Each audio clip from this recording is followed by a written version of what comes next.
The Jacobson family had everything: wealth, success, and a beautiful home in Wellington, Florida. From the outside, they were the picture of a perfect, loving family. But if there's one thing we've learned, it's that appearances can be deceiving. Beneath the surface, hidden behind the walls of their dream home, was a story far darker than anyone could have imagined. And on what should have been a joyful birthday celebration for these two little boys, everything unraveled in the most heartbreaking way, leaving a tragedy so profound that the entire nation would never forget their names. And trust me when I say, this is the kind of case that will stay with you for days, leaving you with one haunting question. What kind of father could pull the trigger on his own family? To truly understand this story, we have to go back to 1989, when Neil Mason Jacobson first met Frankie Sue Solkoff. Their paths crossed at a gym in Bayside, Queens, New York, where they both lived and worked at the time. From the very beginning, they seemed like the perfect match, both ambitious, successful, and thriving in their careers. Frankie was making a name for herself at the prestigious Lehman Brothers, a powerhouse in the financial world, while Neil had already built his own boutique firm on Long Island. They were young, driven, and on the path to what many would call the American dream. Those who knew them spoke highly of their relationship, describing it as one built on deep admiration and affection. Frankie was completely devoted to Neil, and in return, he was seen as the charismatic, kind-hearted man who had everything going for him. Within his family and social circle, he was often regarded as the golden boy, intelligent, charming, and seemingly unstoppable.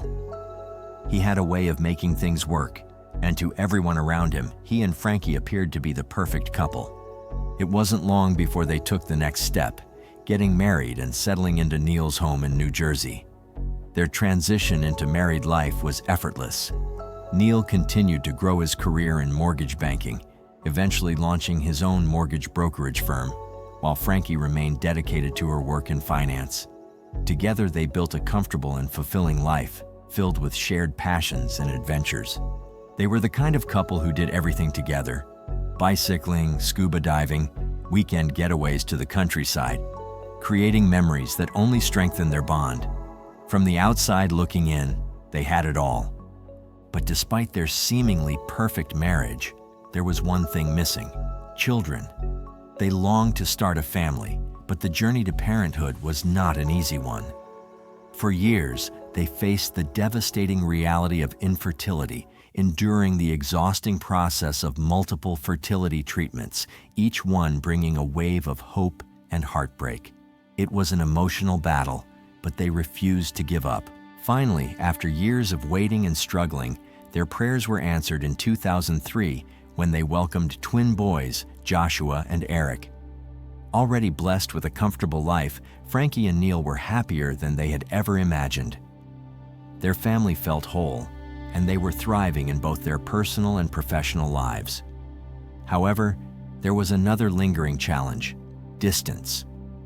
Neil's parents, Harold and Goldie Jacobson, had moved from New Jersey to Florida in the year 2000, and while they enjoyed their new home, they deeply missed being close to their son and his growing family.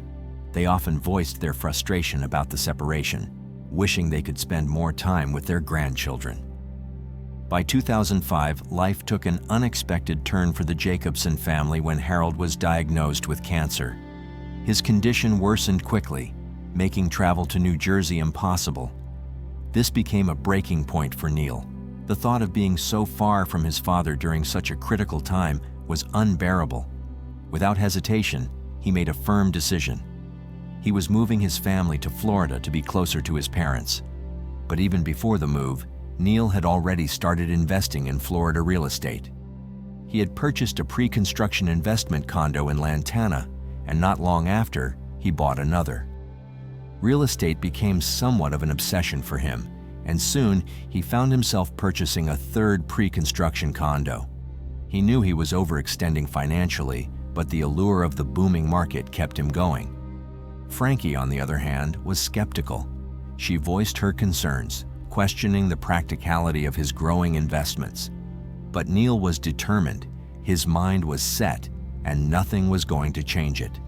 With his properties piling up in Florida, Neil began pushing Frankie to relocate. She was resistant, hesitant to leave behind the life they had built in New Jersey. She loved their home, their community, and the stability they had created. But as time passed, the financial strain of maintaining their New Jersey home became overwhelming. The mortgage was becoming too much to handle, and eventually Frankie reluctantly agreed to the move. The Jacobsons officially settled in Florida, eager to start a new chapter close to family. However, things did not go as planned. Neil had hoped to sell their New Jersey home before the move, but the market wasn't in his favor. With no other choice, he decided to list it for rent, hoping it would at least generate some income. But just 2 months after they arrived in Florida, tragedy struck. Harold Jacobson passed away. The loss of his father devastated Neil in ways he hadn't expected. He had uprooted his entire life to be closer to Harold, only to lose him so soon after arriving. The grief weighed heavily on him, and his mother, Goldie, later revealed that Neil had struggled with his mental health from a young age. She recalled that as a teenager, he had been diagnosed with obsessive-compulsive disorder, an issue that had plagued him for years. Doctors had noted that Neil had an overwhelming desire to be the perfect child, a pressure that had followed him into adulthood. As the years passed, his struggles with anxiety only grew, and soon, things took an even darker turn. The Great Recession hit Florida hard, and Neil, who worked as a mortgage broker, found himself in an increasingly difficult situation. The real estate market collapsed, and the once thriving business that had allowed him to invest so freely was now crumbling beneath him. The financial security he had worked so hard to build was slipping away, and as the weight of his losses grew heavier, so did the cracks in his once stable world. The Florida condos he had invested in before relocating were quickly turning into a financial nightmare. Burdened with subprime mortgages, their payments increased month after month, stretching his resources thin. At first, Neil had convinced himself that things would turn around. He had always been a problem solver, always found a way to make things work. But this time, no amount of determination could keep the walls from closing in. With little to no work coming in and 4 separate mortgages draining their finances, the pressure became unbearable.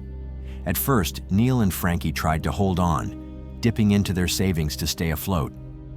But as time passed, their financial situation only worsened.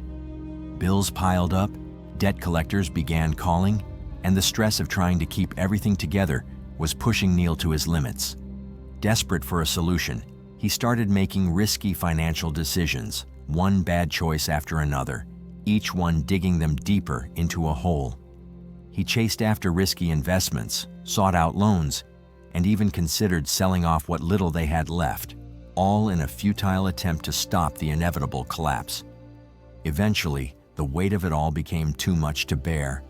The financial juggling act had run its course, and Frankie, exhausted and drained, made the painful decision to stop paying the mortgages on their 3 Florida condos. It was a move that felt like surrender, but they had no choice. There was simply no more money left to give. By the year 2008, the pressure of Neil's business failures had begun to take a serious toll on his health. At first, it started with minor complaints, aches and pains that he couldn't quite explain. But as time went on, his symptoms worsened. He became sluggish, struggling to muster the energy for even the most basic tasks. His body felt heavy, his mind clouded. There were random bouts of dizziness that left him feeling unstable, and he found himself unable to focus the way he used to. Concerned, he visited the family doctor, who ordered a blood test in October. The results were troubling. Neil had elevated hormone levels, but there was no immediate explanation for his decline. As the weeks passed, his condition only worsened. The once energetic and determined man was now lethargic, withdrawn, and barely functioning. He was eventually diagnosed with depression and transient peripheral vertigo, a condition that further contributed to his constant dizziness. In an attempt to help him cope, his doctor prescribed Zoloft, a common antidepressant. Neil, desperate to feel better, took the medication as prescribed, hoping it would offer some relief. But instead of improving, his mental state deteriorated further. A few days after starting Zoloft, he was called back to the doctor's office, where they added a prescription for Xanax. It was meant to ease his anxiety, but his family and friends quickly noticed that something wasn't right. Instead of stabilizing his mood, the medication seemed to send him spiraling even further into darkness. His paranoia intensified, his emotions became more erratic, and the man they had once known began to fade before their eyes. Neil's sister, Deborah, became deeply concerned about her brother's rapid decline. She confided in their mother, worried about what he was going through. According to Deborah, Neil had started experiencing terrifying hallucinations. He had grown increasingly paranoid, convinced that someone or something was out to get him. Frankie, his wife, was just as alarmed. She reached out to her own sister, desperate for support, as Neil's behavior became more and more disturbing. He had completely withdrawn from the world. He refused to go outside, stopped engaging with friends and family, and even neglected his own hygiene. There were days when he wouldn't even shower, lost in a haze of fear and depression. His paranoia took a terrifying turn when he became obsessed with the idea that the FBI was watching him. He was convinced that federal agents were surveilling him, gathering evidence to have him arrested. He would talk about it constantly, warning anyone who would listen that they were building a case against him. His delusions became more elaborate. He was certain that his phone was tapped, that his home was under surveillance, that at any moment the authorities would storm in and take him away. His mother saw the full extent of his paranoia one of the last times she visited him. Neil had pulled her aside, his voice shaking with fear. He told her he was in big trouble. He insisted that the FBI was coming for him, that he had done something terrible, though he couldn't seem to explain exactly what. The fear in his eyes was real, raw, and overwhelming. But before we continue, I need to ask you something. Cases like this, where someone leaves behind a trail of warning signs before doing the unthinkable, are more common than we'd like to admit. We've covered story after story where red flags were everywhere, yet somehow no one managed to stop the disaster before it happened. So, if you ever noticed someone you knew showing these signs, acting strangely, withdrawing, saying things that just don't sit right, what would you do? Would you step in? Would you know what to say? I really want to hear your thoughts on this. Now back to the story. As Neil Jacobson's mind unraveled, so did his grip on reality. And on that fateful day, January 23, 2010, the darkness he had been wrestling with for months finally took over, and what happened next would shock everyone who had ever known him. That morning, Neil stood before his wardrobe, fumbling with the top shelf, his hands shaking as he retrieved a loaded gun. His wife, Frankie, still groggy from sleep, watched in confusion, not yet realizing the horror that was unfolding before her. Neil, with the gun in hand, stepped out of the wardrobe, his face hardening into something almost unrecognizable. Frankie's heart skipped a beat as the realization hit her. He wasn't holding the gun to defend himself. He was holding it with purpose. In an instant, panic took over. She leapt toward him, struggling desperately to wrest the weapon from his grasp. They tumbled to the floor, the fight a chaotic blur of screams, desperation, and tears. In the midst of the struggle, Neil, in a violent frenzy, struck Frankie, knocking out her front tooth and slicing her finger. Despite the brutality of it all, Frankie didn't give up. She fought with all her strength, but Neil was too much, overpowering her in his disturbed state. With cold detachment, he stood, reloaded the gun, and turned the weapon on her. 2 shots rang out, one after another, each striking her in the face, silencing her forever. But Neil's twisted path didn't end there. Covered in Frankie's blood, he reloaded the gun and made his way to his son Eric's room. Eric, who had been lying on his stomach in peaceful sleep, was the next victim in the nightmare that Neil had somehow constructed in his mind. 2 bullets tore through Eric's body, but against all odds, the boy survived the first 2 shots. But Neil was undeterred, his mind fixated on finishing what he had started. He grabbed a pillow and pressed it over Eric's face, ensuring his son wouldn't survive. 2 more shots, and Eric was gone. The house was eerily still now, as Neil moved toward the next room, where his youngest son, Joshua, was sleeping. Joshua, blissfully unaware of the carnage around him, lay curled in his sheets. Neil's actions were methodical, almost as if he were following a script. He covered his son's face with a pillow, silencing him with 2 shots to the face. In a matter of moments, the vibrant life of his family had been extinguished. With the blood of his wife and children staining his hands, Neil walked to the bathroom and turned on the shower. He stood under the water, numb, as if washing away the sins he could no longer escape. When the shower ended, he dressed, swallowed a cocktail of Vicodin and Xanax, and, in a haze, left his home. As he drove, the pills began to take effect, making him groggy and disoriented. Less than a mile from his mother's house, Neil passed out behind the wheel, swerving off the road and coming to a stop in the grass. In the confusion, Neil had initially planned to kill his mother, Goldie, next, before taking his own life. But in his twisted state, something inside him held him back. He later told the police that when he was at home standing in the living room, he thought about going to heaven to be with his father, but he couldn't leave his mother alone, so he planned to take her with him. Thankfully, he never made it to her house. When the police found him, Neil was disoriented, barely conscious, and gripping the gun beside him. As they approached, he muttered, "I killed my family," in a dazed, broken voice. The investigation raised many questions.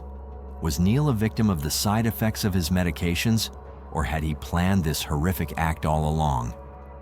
A suicide note found later suggested that Neil may have been preparing for this moment, leaving many to wonder whether he was driven by his medications or if he had at some point simply snapped. And as what you might expect, from the very beginning, Neil's defense centered around his mental state.